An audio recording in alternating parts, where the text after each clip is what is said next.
Hello and good morning, and welcome to another episode of Catholics at Home. This is our live Saturday morning show, which we title Ask a Priest. That's right, we'll be having one or two priests on our show to discuss topics that we've picked.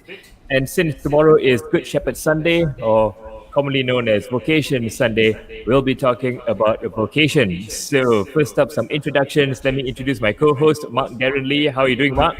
Hey Kevin, doing fine. How about you? I'm great. I'm great. Looking forward to this show because at the end of the show as well, we're going to premiere one of our projects that we've done with some of the parishioners and the priests. So, for those watching, I'd say stay on till the end of the show. This is something that's going to be quite exciting. Also on the show today, as always, to join our conversation is Father Clarence Sevdas. Good morning, Father. Morning, Kevin. Morning, Mark. Morning, Father. Great to have you with us, and long time no see since good. last night. It was a great session just a few hours ago. Great session last night. Praise and worship. It was a nice variety of songs we had. Yes, Father. I think there was a request to have the priests, a few priests, to do another session in the future. Maybe you can sing, Father. Well, let's keep that in view. Father, Yeah, for those of you watching and Yeah, sorry, Kevin. yeah, just before we go on to our topic, for those of you watching, wondering what we're talking about, last night we had a new session called Jamming for Jesus. We invite talented singers and musicians from our parishes to come and join us for a live praise and worship session. So don't forget to join us every Friday night at 8:30 for Jamming for Jesus. And like Mark mentioned, hopefully we can get the priests to do one Jamming for Jesus session in the near future. But our topic for today, what is it, Mark? The topic for today basically is on vocations, yeah. And I remember when I was young, Kevin, the many priests which was in Assumption, and we had Father Clarence, Father Vole, Father Griffon, and then with Father Simon, and then it's quite interesting because as an altar boy, I used to journey with Father Clarence, and all the time they've been inspiring a lot of the altar boys, and we're actually quite proud to have a few altar boys during my era. For example, Dominic Tan becoming a priest. At the same time, also we have Alex Shelvam from Assumption, who was in the youth ministry. Yeah, so I think a lot of them were inspired by the many priests which were there, and I think today's session is going to be quite exciting. But unfortunately, I mean, when I was young, Father Clarence and I think Father Simon and Father Philip always used to ask me to go for vocation camp. You know what I mean? But somehow I didn't end up going. Maybe I would like to ask, like, what happens in vocation camp maybe later on? I think we didn't try hard enough. Yeah, I know. Apart from inspiring, I know the priests. I was an altar boy too, and they always keep prompting, when you're going to join the priesthood, just to keep that in your mind, so that you don't forget. Yes, Kevin. And I think today we have the Vocation Director of the Archdiocese of Kuala Lumpur, Fr Augustine Lee. His first time coming to our show, so let's give him a warm welcome. Thank you. Oh, great. Good morning. Peace with you all. Morning, Father Augustine. Hello, Father Augustine. Morning. How are you doing? All the way in Bintong, is it? Bentong, Pahang. So you know all the nice places to eat in Bintong, I'm sure. Everywhere is a nice food, no worries. People ask me, which one should I remember- is a nice place? Everywhere is so nice. Everywhere is so nice. I remember Father Augustine, one of the times when I met you was during my BC Mass. And after the Mass, when we have a chit-chat session, I think someone came and asked you, what does BC stand for? And you said, Best Eating Club. That's true. Well, you can see. I mean, So I presume- since his ordination is more rounded now. Yeah, now slim. Maybe one day we should all go to Bentong and try out some durians over there. I heard it's quite good. Yeah, sure. Okay, so today we're going to talk about vocations. Fr Augustine, you're the Vocation Director. Somewhere along the show, maybe we can talk about your vocation and how you came into the to become a priest. But I think we have a video, Mark. Do we want to play the video now? Definitely, Kevin. So just give me a few Okay. seconds.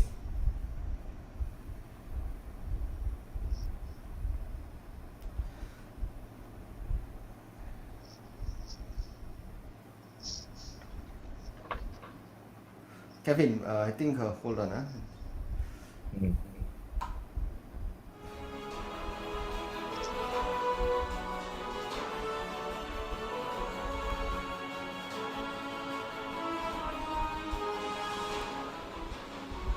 This is Father Simon Law's grandfather.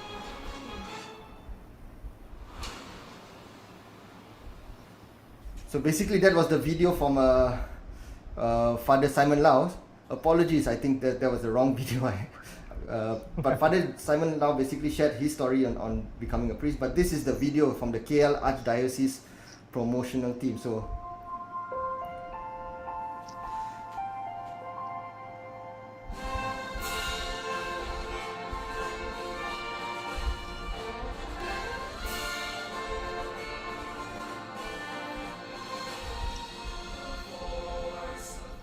it is a rewarding challenge. We need your help to renew humanity. The world needs us. Jesus needs us too. Questo è una cosa che l'iniziativa la prende il Signore. When you seek and search for truth, you will stumble upon Christ.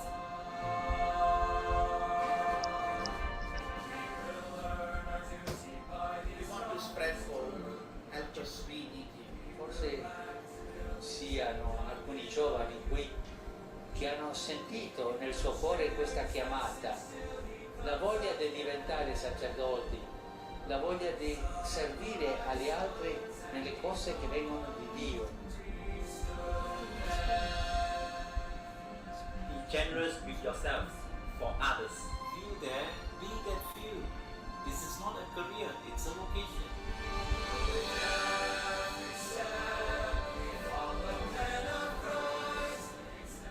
Look around you and believe Jesus began a revolution on the cross. No promises of grandeur or greatness. Just to be a humble hero for God.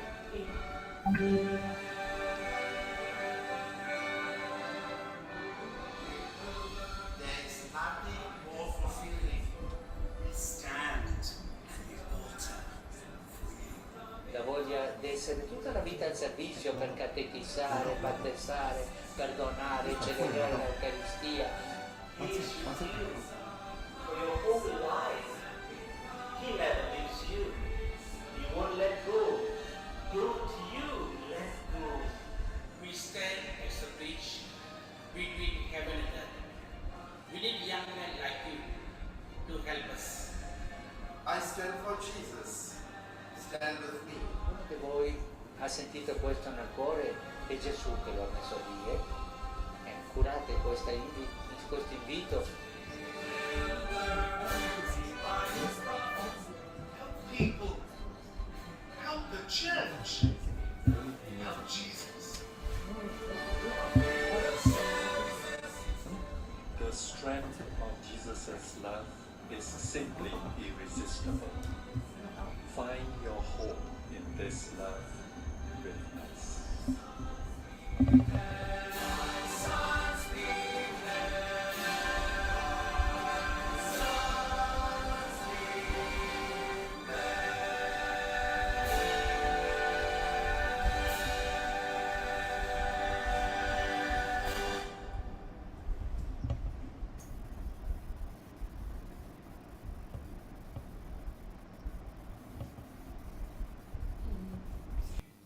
All right, there was a video from the Archdiocese Vocation promotion team, of course, led by Fr Augustine Lee.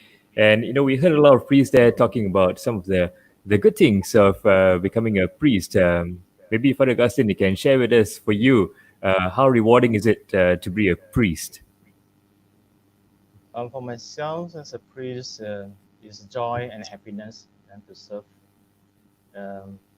It's the things that always to be with God first, yeah, not just me, and also a lot of spiritual things to be done. So otherwise, without the joy of doing the ministry of God, there's nothing to be happened. The priest is joy and happiness and to serve. It's the things that always to be.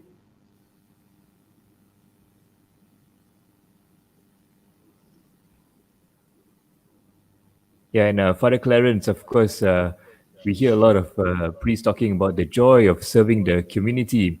And how does that, or where does that start for a priest? I'm sure at some point it starts at the beginning of their childhood or maybe in the youth. We heard the Archbishop talk about when he was in the youth team, that's when he realized how much he liked to serve the community. How about yourself, Father Clarence?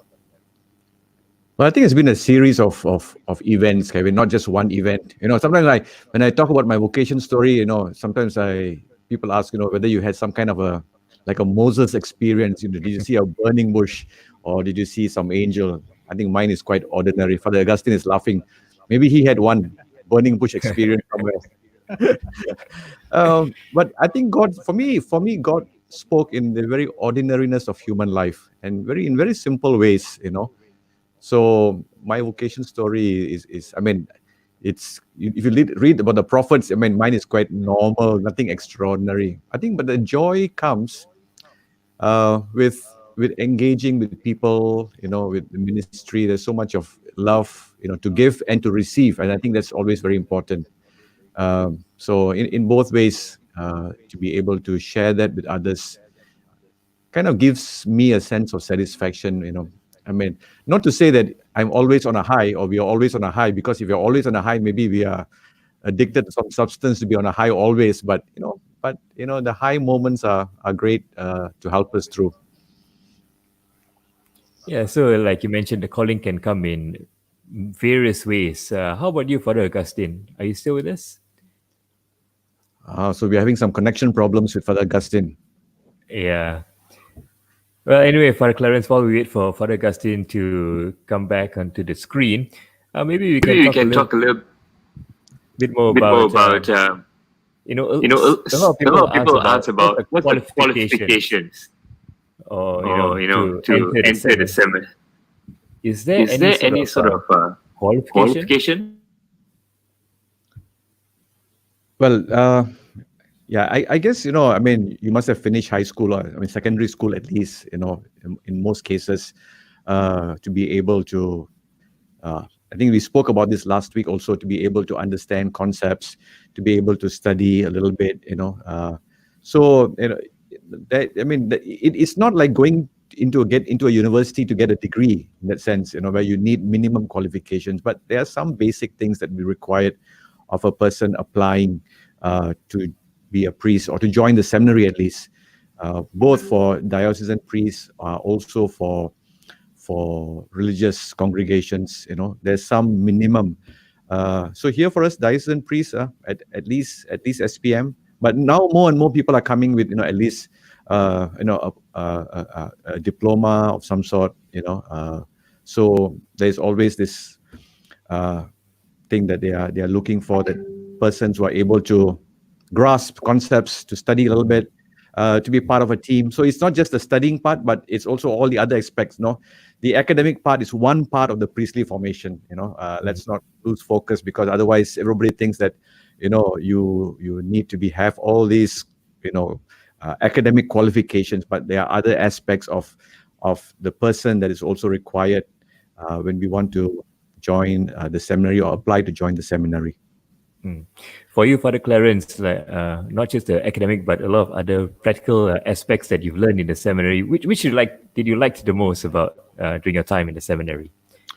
I think the community living, living in a community with others, it can be a pain. Let me tell you, when I was in the seminary at one time, my class, we started off with 13 people, and 13 very different people.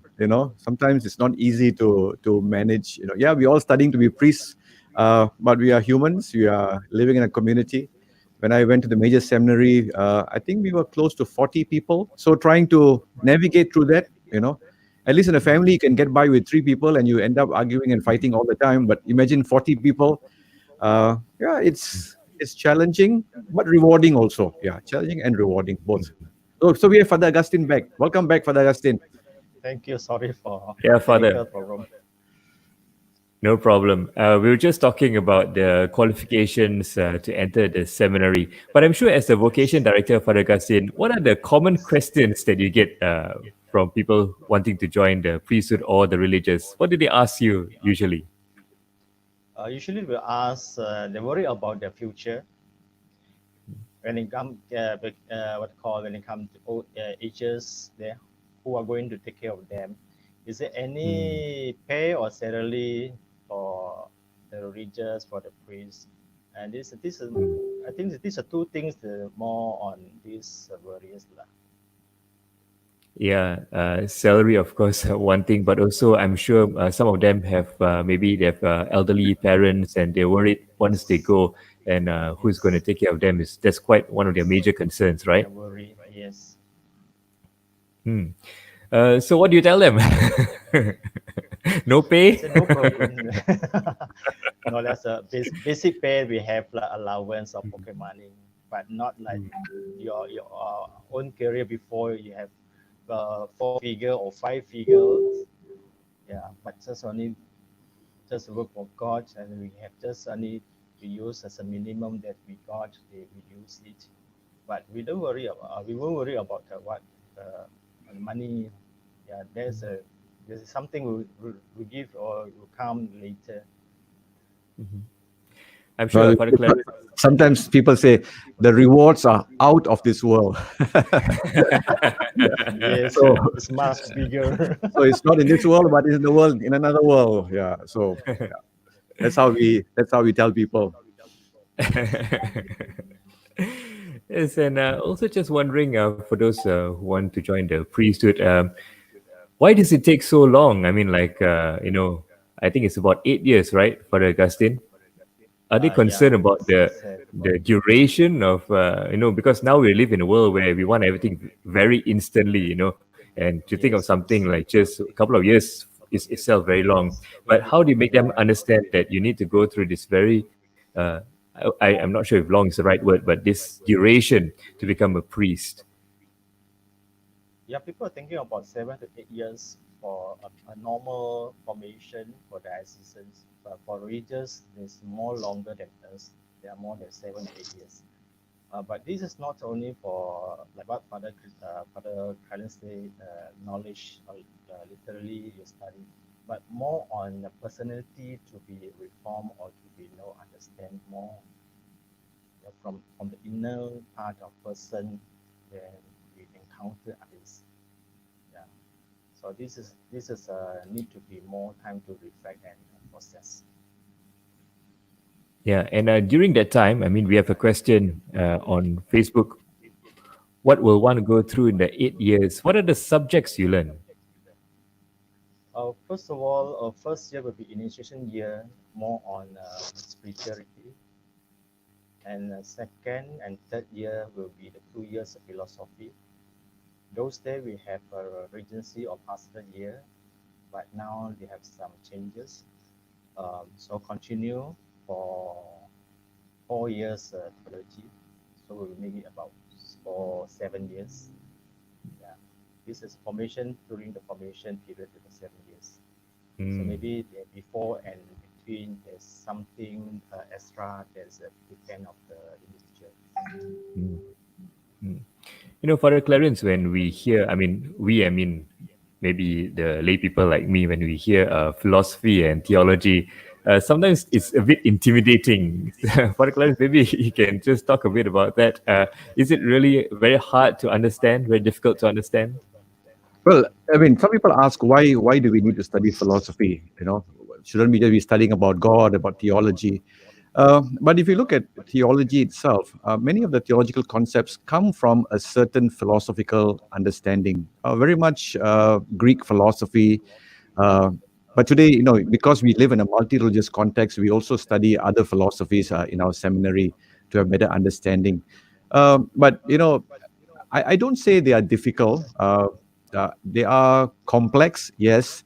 But we have great professors in the seminary who are able to break it down for simple people like me to be able to understand, to be able to to take this whole idea of how philosophy helps us, because philosophy in some ways is very conceptual, but it provides the framework to help us understand more complex questions about theology. I mean, for example, things like the Trinity. We're talking about trying to understand how the reasoning processes that took place through the different church fathers, the early church teachings, through the years to the scholastic period. So all these things help. I don't say it's easy. I don't say it's difficult, Kevin. But it's possible. It's possible. So one does not need to be afraid of the studying part. I think that's only one part of the priestly life, as Father Augustine and I have alluded to. That is one part, but there are other parts also that we look at. So it's not something to be afraid of, because, of course, when you're going to something new, there's always anxiety and always worry a little bit. Can I cope? But I truly believe that if we give ourselves the opportunity, there's always a possibility to study philosophy. So I think there are different branches of philosophy. We do history of philosophy. You do history of knowledge, philosophy of knowledge. We do, of course, metaphysics is one that's a bit difficult to even today. Sometimes I don't understand what I studied many years ago in metaphysics. But all the other things are quite interesting. I mean, it's interesting when I look on hindsight, when I look back, when you have to study sometimes, just like any other student, sometimes you just hold your head and say, my head is going to explode, Yeah. I'm sure many of the priests that do the teaching of this philosophy and theology are very good at breaking it down to make it simple, because most of the priests, all the priests, when you do the homily, what you're trying to do is trying to break it down so that we in the pews can really understand those mysteries and those type of theology. So I'm sure y'all are quite good at it. But we would just like to ask the viewers, if you have any questions for Father Augustine, who is the Vocation Director, and also Father Clarence, you can just pop your questions in our comments on our Facebook page here. And speaking of questions, we have one who asks, who were your favorite lecturers in College General and why? What a question. Who were your favorite lecturers? You're putting us against the wall now. My favorite lecturer is liturgy. Liturgy. Is let me remember this. It's quite very lively and very knowledgeable person. He got a lot of ideas and taught us because he's a priest. So it seems to be easy to cope and to learn. Yeah, but others will be, I feel like, very quite tough, especially my philosophy. Yeah, I just memorized a lot, but now I forget a lot. Father Augustine, I'm having a bit difficulty hearing you. Do you think you could increase your volume a little bit? Volume. Yeah, while he's doing that. No, Kevin, the question you asked me, there's no such thing. For me, all the lecturers were good. Maybe I'm just being politically playing it safe for the Clarence. No, but I think some subjects were more interesting than other subjects. It's like school. when you went to school, there's some subjects you loved, and because you love the subject, you love the teacher also. That's the whole dynamics of it. So for me, some of the subjects were interesting. Some were not so interesting. But and I think many of them put their heart and soul into being able to teach in the seminary, and to be. I think many professors in the seminary, the priests in the seminary, we are not trained for this. We all train for ministry in the parishes, but then some get called to teach in the seminary, and I think it's a big sacrifice for them, and they put great effort. Everybody is really putting their heart and soul into trying their best to teach the seminarians. Yeah, and they have their, I suppose, like their expertise because, like you said, it depends on what you like. And some priests they may like the theological part of it and all that, so they are better at it, and they know how to connect with those coming into the priesthood. That's So right. once again, I'd like to invite all the viewers, if you have any questions for Father Augustine or Father Clarence, just post them in the comments box. We have another one here. When you were young, which priest inspired you? And can you tell us a touching or meaningful story which inspired you about them? Father Augustine, which priest inspired you? The late Father Anthony Thomas. Because I grew up in Central Pasar, so I used to go to St. Joseph Church. Even though I don't understand English or Tamil, that's the nearest to us the parish. So Sunday we go. Usually I sat in front of the choir. So behind me there's a choir.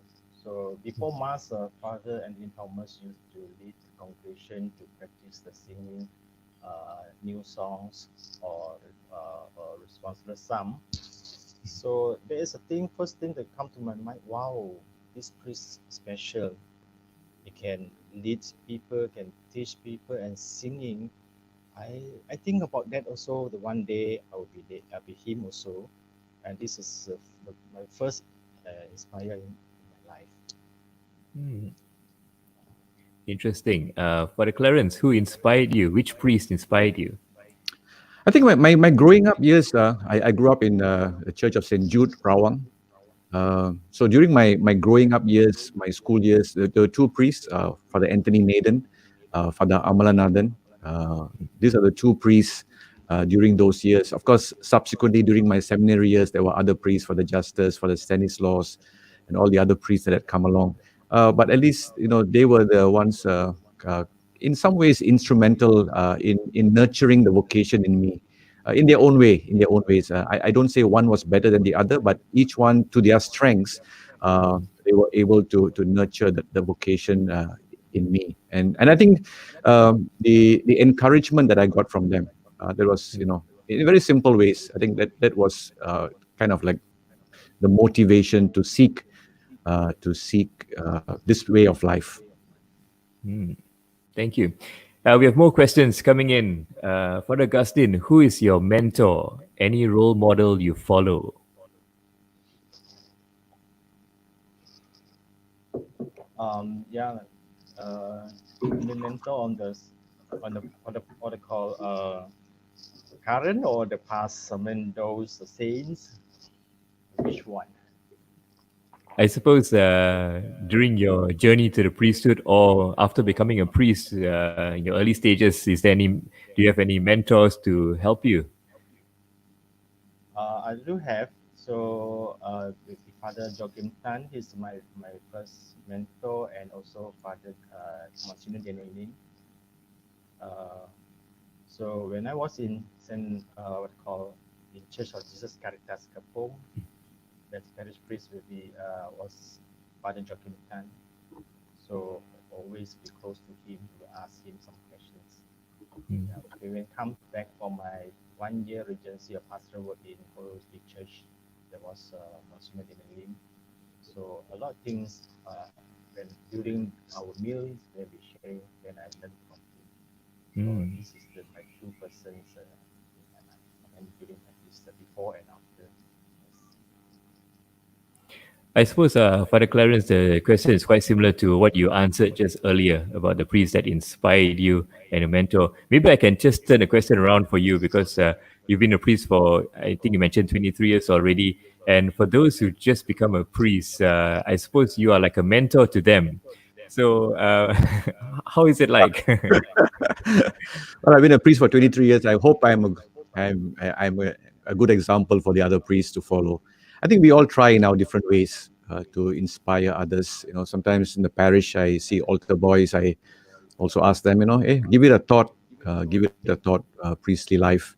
One of the things that I was inspired as an altar boy is to be able to serve at the altar, to be able to do things that in some ways other people could not do, and that was in a small way, I think, the start of a vocation. to be able to serve at the altar, to be close to the priest. Yeah, and that's what I hope to also, to be able to share that with others in the ministry that I am in, to be able to offer that inspiration also. I can only somehow sow the seeds and water the seeds of vocation, but God also, through His grace, I think, is the one that ultimately calls and invites the individual. Yeah. Well, talking about calling, we mentioned earlier in the show that it can come in various ways. I think we have a question from Dan Tissera who's asking, Fathers, so many times it came in my dreams that I'm wearing the robe, the alb and a chasuble, and I'm being on the altar, also meeting Bishop in the outfit. Is that a calling for him, Father Augustine? When they have a dream like this, can you take it as a calling? And probably how should he act on it? Calling would be a lot of things to be done, they come true, but it's one of that. But after that, the personal discernment is more important. Not just only I think, I wish, but the journey or the process of discernment, whether that is yours or not. And how do we conduct this discernment process? Is there some guide you can give us on how we should think about it? What are the things we should consider in the early stages of? He or she may go to look for Father Augustine, maybe your those, microphone closer to you, please. yes. Yeah.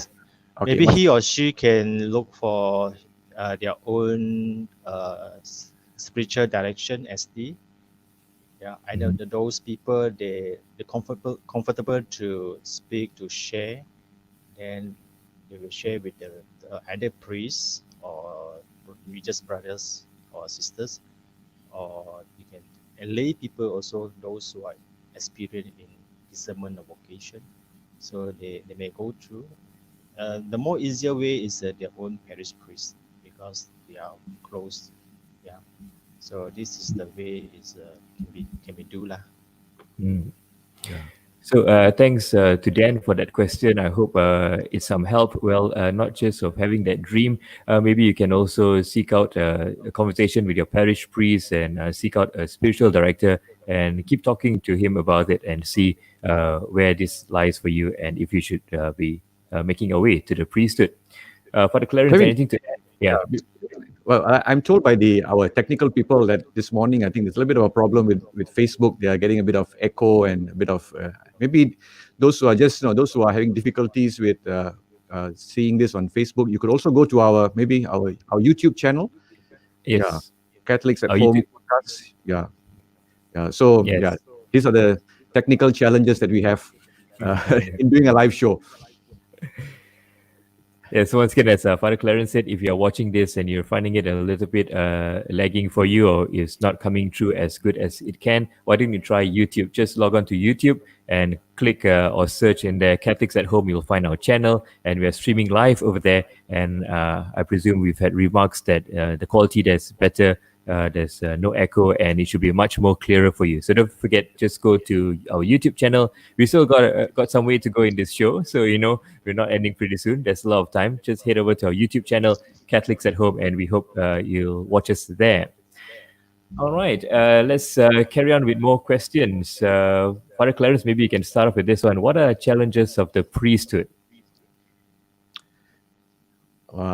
We need a whole day for me to talk about this. Well, leave some for Father Augustine. That's why the 7-8 years of formation. Yeah, of patience and understanding. Yeah, maybe just in a nutshell. Sometimes, Kevin, I think is managing expectations. Sometimes people have great expectations of priests. Some of us are able to meet those expectations because of different talents, different abilities. We're all not the same. We're all not the same, and we all try to work on our strengths. I think that's the thing. When you go to the seminary, it's not like a factory, where you put some ingredients here, some ingredients there, and all come out the same. We come out differently, and each one of us have got different strengths. Sometimes managing the expectations of people, I found for myself very challenging, because there are some things that I'm able to do, there are some things that I'm not able to do. So if each one can look at the priest and see, their good qualities, and I think that helps the priest also to be able to serve better. Yeah, that's in a nutshell. We could have a whole show, a few shows about challenges. Yeah, but just in a nutshell, yeah. Fr Augustine, as the Vocation Director, what challenges do you see from people wanting to join the priesthood? Challenges that is we sometimes quite difficult to reach out to personally. We do, for the past, we do once a month we go to one parish. So with our team, we have a religious brothers, sisters, or priests, or even though myself. So we go to one parish to one parish each month. Everyone we go. So we just only can have a little time, like let's say an hour. Then and after that, then they were going home and disappeared.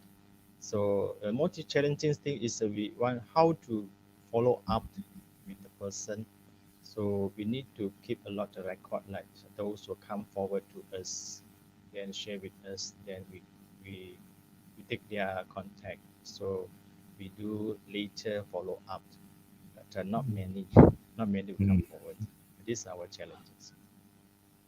All right. Once again, just a reminder, viewers, that you can ask your questions on our Facebook comments page or even our YouTube comments section. We have a question from Gina Hendroff. Father Clarence, how do we start encouraging the youths without coming on too strong? Different youths have different perceptions about the priesthood. We have zero knowledge on this topic. Well, Father Augustine, I would like you to also answer this question as the Vocation Director. So give a thought about it. In the meantime, Father Clarence, you want to start off? I think the encouragement actually begins in the family. Let's not look at other people's children. Look at our own families. I think it's very important. Whether your own children, your nephews, even your nieces to religious life, to offer them that option. I've always heard sometimes when people say they want to become a priest, then somebody makes fun of them. And when you start making fun of somebody, that little interest also finally goes away. Because if people start, you say, you are the holy one, you are the holy Joe, or you're the holy Jane, then they become very shy of it. But if people say encourage them as an option, I think start with the people that you know, not just walking up to strangers, but the people that you know in your family. In your family gathering, you say, did you ever think about, you never know actually. If you look at many of the saints, nobody thought that they'll become priests. Many of them, I mean, if I'm used to it, many of them were rascals in their life before. But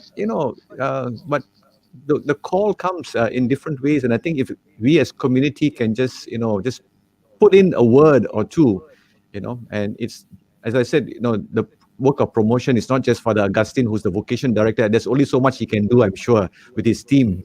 But families, parents, uncles, aunts, grandparents, you can always put that thought in their head. It doesn't mean they all become priests, but at least it's an option. It's an option that they can think about, they can discern about.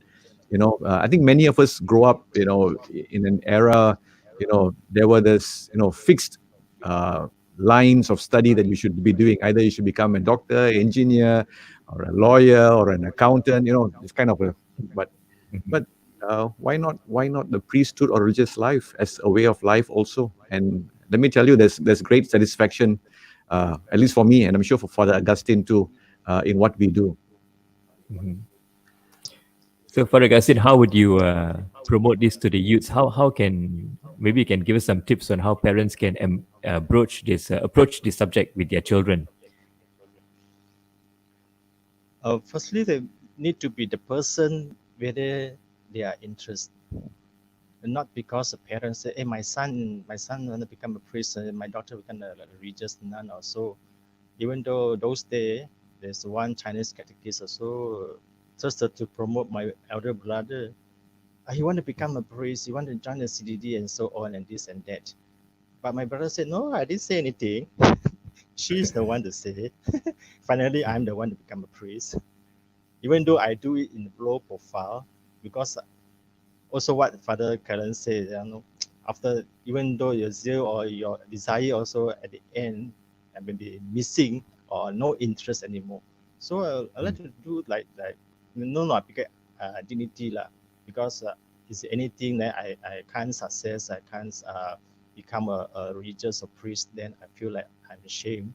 So I rather to do in the low profile, just quiet and do and talk to somebody, to share. So this also to protect the person also like in the future, whether it's success or not. So I rather to do in the low profile, just only a simple, just come and see and experience and share. Yeah, this is my sharing. I'm just wondering, Father Augustine, have you had any resistance? I mean, we're talking about families to help to do the promoting to their children, and maybe has there ever been, those coming to become a priest, and then the parents object, and maybe have they talked to you about it, come and see you about it? So far, I haven't received any this type of resistance, but I believe that there's a lot of family is will be same. Like I don't like what we say. We just pray for others' children to be a vocation or to have a priest, be religious. But for my own family, then please can't disturb me. That kind of family we also have, but we would like to encourage the parents to be open to the children, um, let them to go forward, step forward to look for their own vocations, rather to stop and block them. Yeah, it's not nothing. Is maybe if people will feel that this is something like, if let's say my children is not successful, then myself, my family will become shame. So maybe this thought they have, but I hope that this need to be break out about this thinking, so that to let the children to go forward to look for their own vocations. Yeah, thank you for that. Father Clarence, just now you mentioned that you might get teased if you want to become a priest, that you're the Holy One, the Holy Jane, and all that. But like you mentioned, the saints, most of them were not were not like very holy when they were young. So we should open this vocation to not just the holy ones. Sometimes you see like some youths very active in church and leading the ministry, and we say, oh, that he will be a good priest and stuff. But the ones that are not very good, the rascals in church, maybe they should be the one who actually think of joining the priesthood. Yeah. Sure, why not? I think we should encourage. We should encourage everyone. There's always God calls in very mysterious and I may use the word weird ways also. So the call is out there for everyone. It's not just the holy ones. Everyone. So yeah, why not give? I mean, invite them. Yeah. All right. Once again, just remind the viewers that is there anything you want to say for the Augustine? Yeah, just what call Father Karen said, calling is everybody is calling, but important thing is that the person, whether they would like to go forward or step forward to search for their own desire, their what they call their goals. Like me, before that, I was in charge of the Chinese community liturgy group. Those days, we have to find another priest to celebrate Easter Vigil, Christmas Vigil, Mass. Then usually we look for CDD priests because there are more priests around. So I look for Father Philip Tan. There he asked me, why not you go and become a priest? I told him it's not for 7 days or 7 hours you could become priest. It's 7 years, 8 years. But he told me, if you're not step 1 foot or forward, you won't see what is your vocations. Rather, there's a two-way, not only God calling, but we ourselves have to go forward and respond and see whether it's suitable to me. Yeah, this is more important two-way. Yeah, taking that first step, I suppose, is on our decision, on our part. God can do the calling, but if we don't make any movement, then we can't, later on regret or something like that. We were talking about taking the first moves, Father Augustine. We know that there are different priestly orders, and we have a question here that how do you know which order is for you, and where can we find out information about all the orders?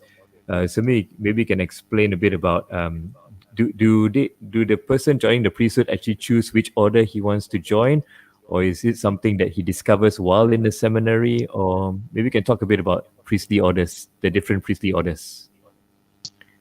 Yeah, we can go for like what we say, like window shopping. We have so we have so many religious or diocese, or we have diocese. Um, we have to go for window shopping, or just go to one by one. We knock the door, we go there and look, share, stay with them, and see what is their charism. Now it's quite convenient. We just only can Google a search online, any religious or religious brother and sisters. I just go through the record. Like for KL, we have 14 religious, female and male. Yeah. In Malaysia, we don't have many of religious around, so we have to go to like window shopping one by one and see and understand the charism, and also understand my own personality, which one is suitable to me. Yeah. So before that, I always ask them to make clear to themselves, who are you? Who are you? Yeah. So easy for them to know which one is suitable to them. So I suppose talking about a self-discovery period that we should go through. Yeah.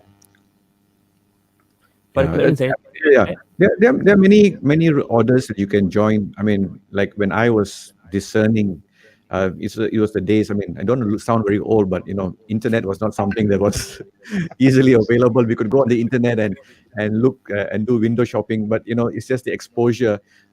In my time, it was vocation camps. When we had vocation camps, all the different congregations came, and it was a bit like an education fair, Kevin. When you go these days, everybody's there with their brochure. Hey, you come. But ultimately, like Father Augustine said so rightly, your personality, which one fits your personality, your vision of priesthood, ministry. Of course, that's where ultimately you find satisfaction. Then I know people who try different congregations, and until they settle on one, they go live with them. Even I think that we diocesan priests, Father Augustine, we have also staying programs. You can go and find out. I think Father Augustine will speak about that in a while. Can stay and then experience the life a little bit. What is it like? So it's like it's. I mean, I always relate this to John's Gospel, where when the disciples of John went to Jesus, say, "Master, where do you live?" Jesus did not give them a brochure. He says, "This is what I do." He didn't say, he said, come and see, come and stay with him. So I think sometimes we need to do that also, to go and live with the congregations, to live with priests, in opportunities, and to find out a bit more. So it's always a conversation where you find most attracted to.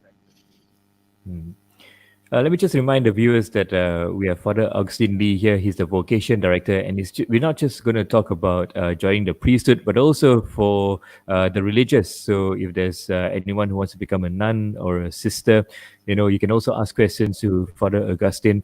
We have a question which says, how about those who want to become a nun or sister? How do they go about it, Father Augustine? Just to mention before that, so they have to. So far, we have a brochure, but when we go out, we distribute about this information. Otherwise, those around their what they call surrounding them, which or what religious they see, they can ask for that, because different religious, different charism and different formation, but basically they would like to invite those young people or those people who like to come and see and experience. They all are welcome and open the door to welcome them to come and stay with them and experience. Yeah. So don't be shy. Just go and knock at the door and ask whether I can stay 1 or 2 nights. Then share one another. And what about the vocation camps for Augustine? How often Vocation is it camp held? And for vocation camp, we have 3 types of vocation camp. Sorry, two three types. times a year. 2 times a year. We have what I call female and males vocation camp, staying camp, and also we have another one is for diocesan priests camp. So this is the 2 camp we have in a year.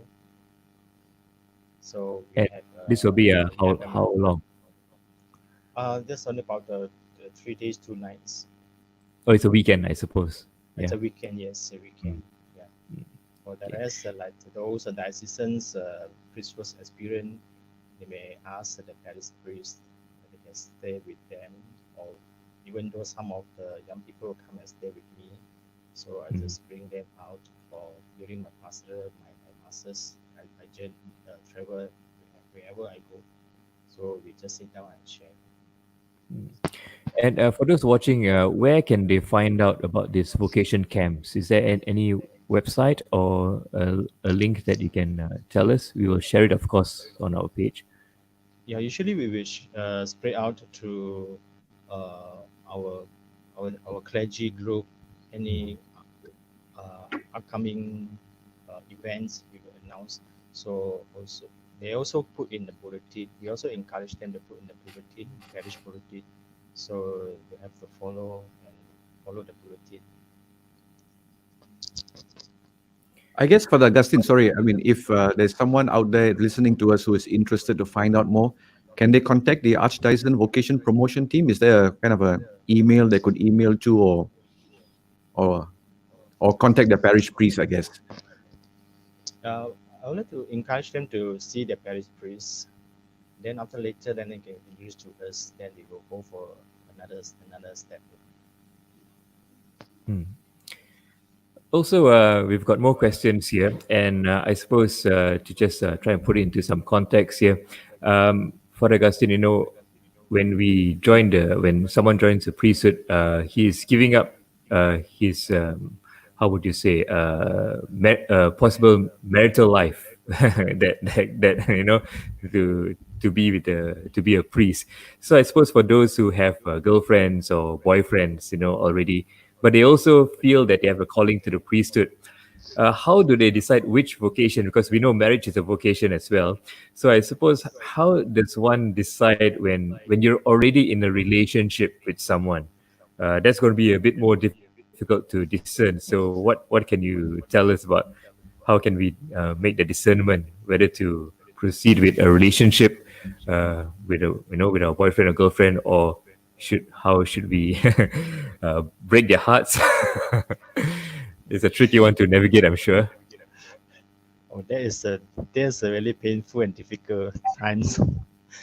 Okay, this same things that people who are going to need discernment as well, whether they are suitable to go through further their marriage life.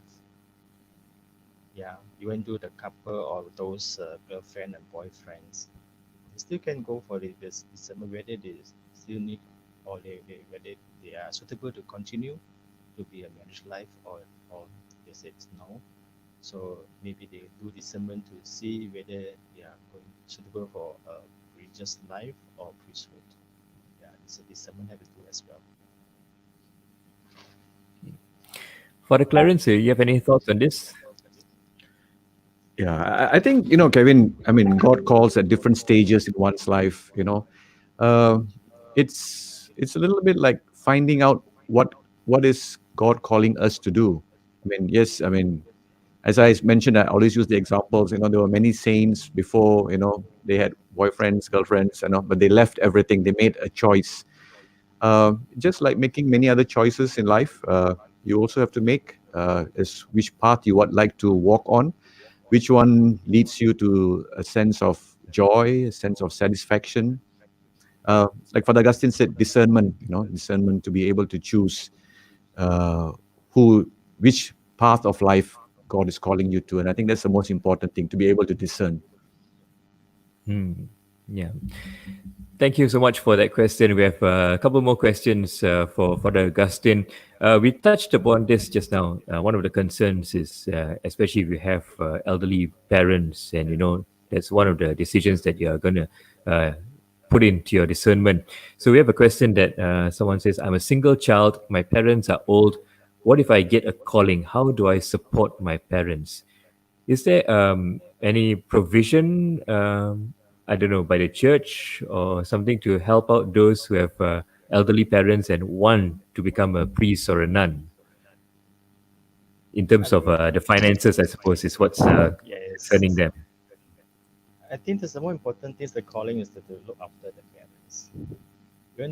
Even though before I go, I choose to be leave the families, go for seminary. I asked my mom, is there any difficulties in the family if I leave the house and join the seminary? Is there any financial problems? Then my mom told me, no, there's no problem for us. Just go ahead. But for us, we have to more important in our own family, also our parents. Even though like single, the only child, and parents is ages, but we have to look after them. And this is one of the calling also. Yeah. And also, I suppose, walking by faith that God will provide for the Clarence. That is something that's, that you also have to consider. Yeah, Kevin, I think sometimes when you take that first step, you also make it in faith that God will take care of what you leave behind. And that's very much, I think, what taking that step to want to become a priest or to join the seminary. We just like many other aspects of life, when we take the first step, we also need to trust God, and that God will provide, God will take care. So we do that in faith also. All right, so we are coming up to the end of the show, but before we go, maybe just a last question for Father Augustine and Father Clarence. Any last words or advice on how to get kids to be more involved in church in a young age first, like joining the altar service and youth ministry as a start? Yeah, I think that would be the beginning, Kevin. If parents are it doesn't mean that you get your child involved in church that they will become a priest or a nun. I remember the story being related to me. Someone told, I think my dad or my mom, see, this is what happens when you let your child go to church too often, that he leaves the family and joins the priest. So I think that's not a bad thing, but I think, being in church, being involved in ministry, kind of gives a little direction for people to choose. I'm not saying that everyone who joins altar service or church ministry will become a priest, but will become better people. That's the most important thing. And then in that process, if God calls and you are exposed to that reality, do not be afraid. Do not be afraid. There was a time when people would say, when you join the seminary, I don't know, Father Augustine, you will share this. Some people will say, once you go to seminary, don't come back. It's like, and that's the other fear that a lot of people have. You go here. There's this, like, there's this no return ticket. It's a one-way ticket. You better not come back. It's not. I think seminary is a place of discernment, further discernment, deeper discernment. And people should encourage those in the seminary and those who even come back after seminary finding out that this is not their way of life. We should support them, and we should also say thank you to them for having tried it out. For having taken the effort to. Not everybody can do that, to go and find out and to know maybe this is not your calling, or something else your calling. And I think that's how we can all encourage each other, to think of this. So I think, my as we come to the end, I mean, we're saying that to give people the opportunity. Do not close that door. Don't close that door. It's as we said in the beginning, the rewards are out of this world, but you also experience it in this world. Let me assure you that It may not be in the standards that the world has set. It may not be big cars, big houses, big fat bank account. It may not be along those lines, but there is satisfaction. At least for myself, I can speak. And Father Augustine will say for himself, at the end of the day, there is satisfaction in what I've chosen, what I do. People ask me, any regrets? I don't think there are any regrets to what I've chosen, to what I want to become. So I encourage young people, parents, give it a thought, open that door, and let God speak and lead you. Yeah. Father Augustine will be able to tell you more. Yeah, Father Augustine, before I ask for your last words on this, just have one question. I think we didn't touch on this. Is there such a thing of religious life for retired or married people? Can the retired or married people join the religious? I can't speak on behalf of them, but from my own experience, I don't think so, because retired as long as they are single. Yes, Kevin. I mean, we have had remember our father. family, Yeah, they have had people who have retired from their careers, who have joined the priesthood. We don't see that very often here, but overseas we see that people join much later. Uh, uh, Widowers also, I've heard of widowers joining. We have not opened that opportunity or that pathway here, but in other parts of the world, yes, there are possibilities also. So you read a lot of stories on the internet. I read a story, father and son, I think, both were priests, because he's a widower. I mean, his wife died, and after many years. So, what I'm saying is, inquire. I mean, don't close the door. You never know. You never ask. You never know. I always believe that. What's the worst answer you can hear is no. There's nothing more than that. But you can find other ways to serve God also. I think there's always, knock on the door. Keep knocking, and one door will open somewhere. What say you, Father Augustine? Yes, sir. Another thing is that I forgot to mention about this lay apostle, like auxiliary lay apostle, like who is our Francisca, the former secretary of Archbishop Emeritus Sote and Pakiam. She's auxiliary lay apostle. Those single lady or female, they don't want to join the religious, then they can choose to have a single and have a spirituality life or community, even though they can look for Francisca or her team. Yeah. So I also agree to Father Karen said this. The door is not. The parents also need to open their door. The children have to open their door as well. But the seminary also always open the door and welcome them, even though they leave the seminary. Yeah, and don't look like they are aliens. They're still a human. We have to give them a very big courage also, because they take their own initiative to go and try. Go to seminary or the religious to try, but don't take them after that. They say, no, I'm not suitable. They just, you will come back to home, to society, to community. Don't take them as other people, because that's why I said earlier, that because the faith stability, my children didn't success, then I feel like feel like so shame and embarrassed about this.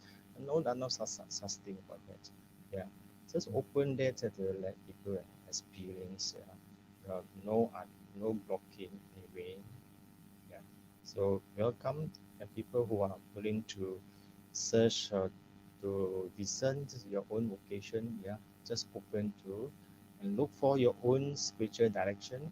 ST, those people or priests or religious are convenient or comfortable to share and speak. Yeah. Don't be shy.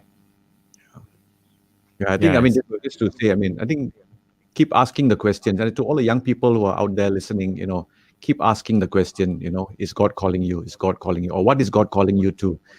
I think that's the most important thing, and ask the questions to the right people, and the right people provide you the right answers. If you ask the question to the wrong people, you get wrong answers.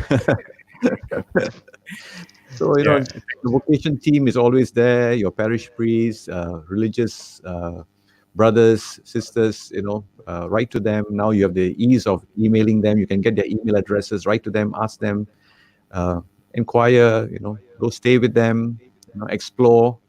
You never, God works in strange and weird and wonderful ways.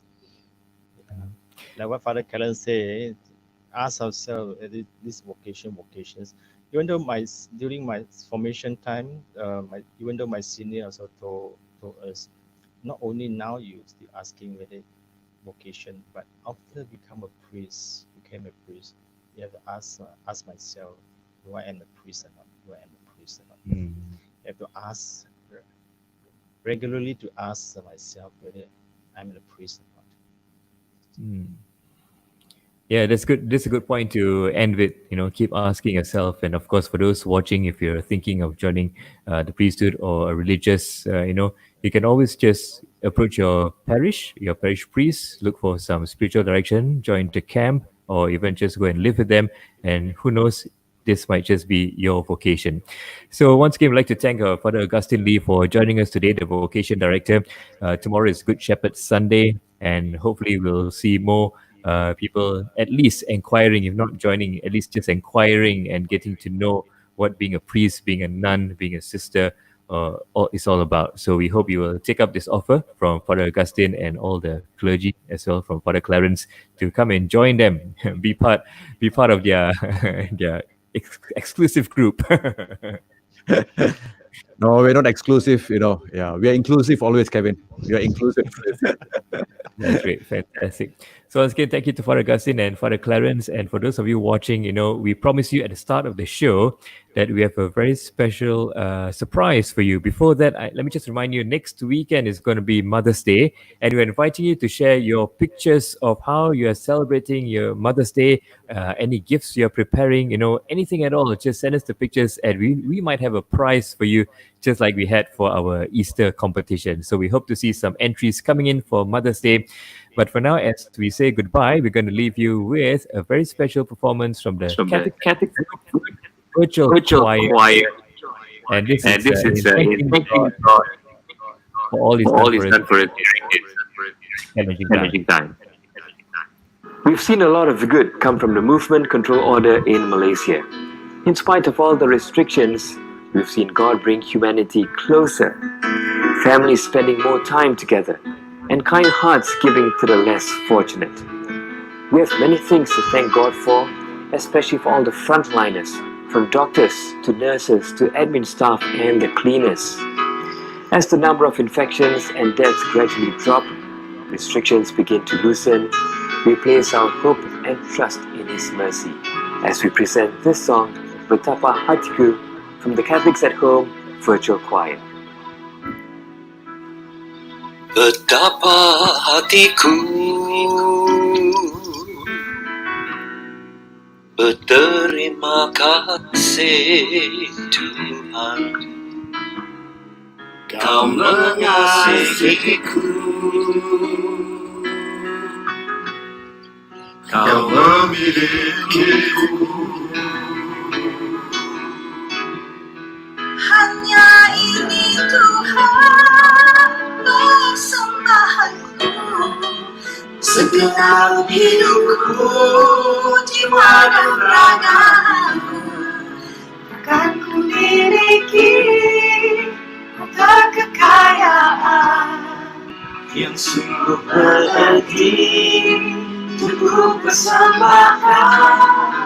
Hanya ini Tuhan permohonanku, terimalah Tuhan persembahanku. Pakailah hidupku sebagai hamba, seluruh hidupku.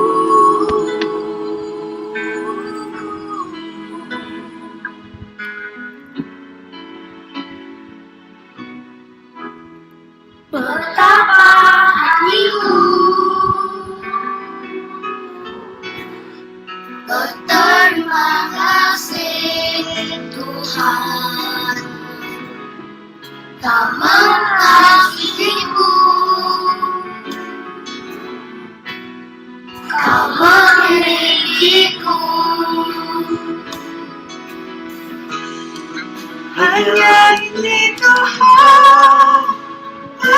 persembahanku, segenap hidupku, jiwa dan ragaku, takkan ku miliki harta kekayaan, cukup berarti untuk persembahkan.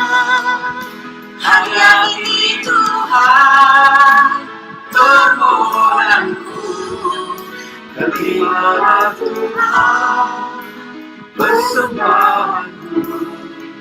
Pakailah hidupku sebagai alat seumur hidupku.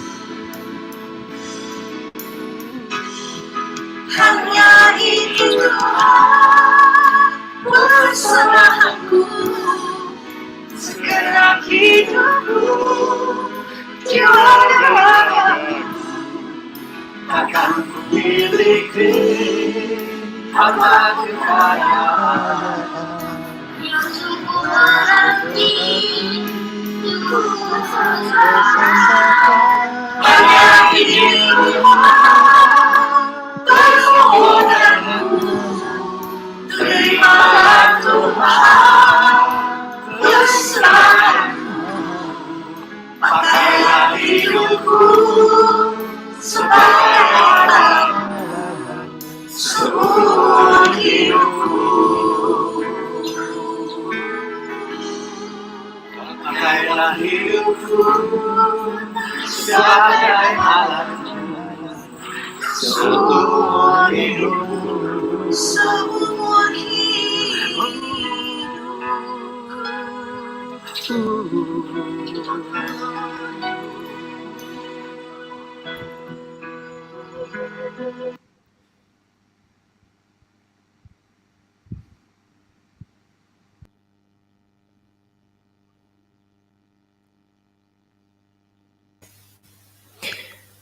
Wow, bravo, bravo. Thank you. Thank you. Finally, we managed to pull it together, Kevin. Yes, that was the premiere of our first ever virtual choir by the Catholics at Home group. So, if that was a little bit lagging for you on your side, don't forget we'll be posting up the full video on our Facebook page and also our YouTube channel, so you can go and watch it again there and share it with your friends and family. So once again, before we end the show, we'd like to thank Fr Augustine for being here with us to talk about vocations, and also Father Clarence for joining in the conversation. And as usual, we will end with a prayer. So which priest can I ask to say the closing prayer? In the name of the Father, and of the Son, and of the Holy Spirit. Amen. Amen. God, our loving Father, we once again thank you for your graces, for your blessings. We thank you for this opportunity today to be able to share the life of the priest. We thank you for the gift of ministry, calling that you have given to many people, many young people. We want to pray for also for the many other young people who are seeking, who are searching. May they find their path of life. May they discover also the joy of ministry, priestly and religious life, that you may reveal yourself to them and that they may discover the joy of knowing you to this way of life. And as we celebrate Good Shepherd Sunday, we pray for more vocations to the priestly and religious life throughout the world. We make this prayer through Christ our Lord. Amen. Amen. Father, Son, Holy Amen. Spirit. Amen.